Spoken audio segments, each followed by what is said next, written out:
Saudara,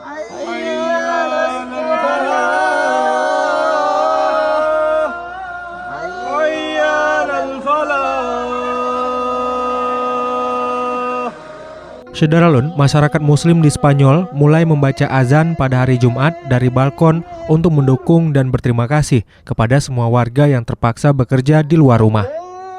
Mereka juga meminta semua orang yang berbeda budaya, kepercayaan untuk bersatu melawan COVID-19 yang semakin mewabah.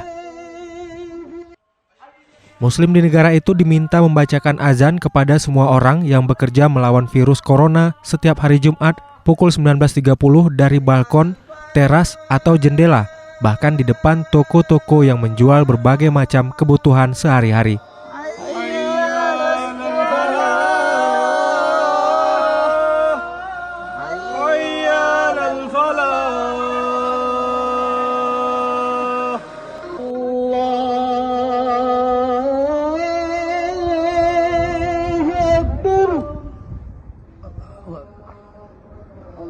Allahu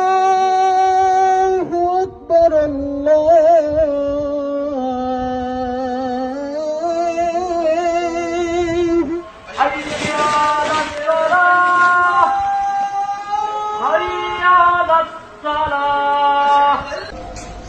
Hayya 'alal falah.